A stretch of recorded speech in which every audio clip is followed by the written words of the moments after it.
Welcome to Lead with Clarity. This is a space for leaders who want to grow without losing themselves in the process.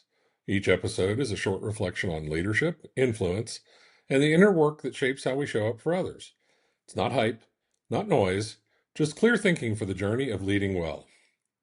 Today's episode is entitled The Courage in Your Circle. Here we go. Think about the last time you did something that genuinely scared you as a leader. A hard conversation, a bold decision. A moment where you stepped into something uncertain and came out the other side. Now ask yourself this: who was in the room before that moment? Who did you talk to first? Most leaders credit themselves for their courage, and I'd push back on that.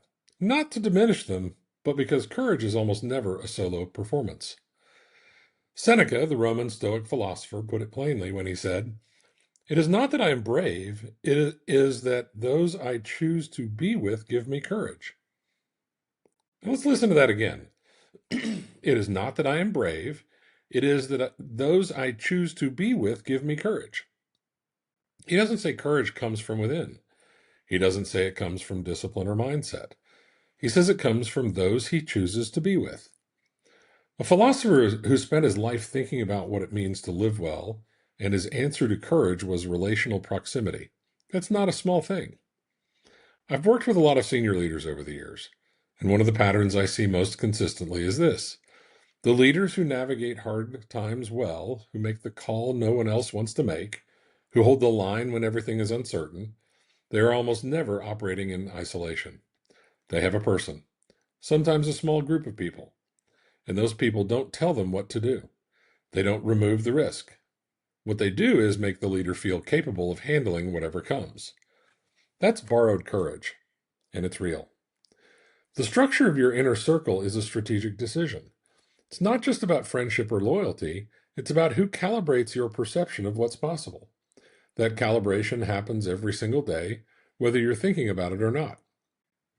Here's where leaders get this wrong.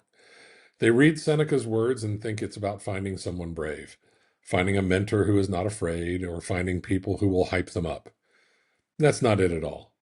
The people who give you courage are not necessarily fearless. They're steady, they're honest, they've navigated hard things, and they carry that in the way that they show up. When you're in proximity to someone like that, your nervous system takes a signal. Your sense of what's survivable shifts. It's not cheerleading, it's evidence. Living proof that difficulty can be walked through. So here's the reframe. Stop asking whether you're courageous enough to lead. Start asking whether the people around you are giving you access to courage. Look at your 5 closest professional relationships. Are those people expanding your capacity for risk? Are they modeling calm under pressure? Do they challenge your assumptions or just confirm them? If the answer is mostly the latter, that's not a reflection of your character. It's a structural gap in your environment, and structural gaps can be closed. You get to choose your circle. Most leaders don't treat that as a deliberate act. Seneca would say that's the most important leadership decision you make. Before your next significant decision, before your next hard conversation, ask yourself one question. Who do I need to be in proximity to right now? Not who will validate the decision, who will make you feel capable of navigating the outcome, whatever that is. That's your person. Be intentional about getting in front of them before the moment demands it. Seneca lived in one of the most politically volatile periods in Roman history. He survived the Emperor Caligula.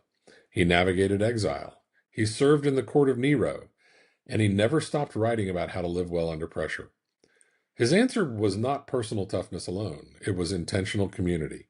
The right people, chosen deliberately, kept close. Leadership hasn't changed that much. The pressure's different. The stakes look different.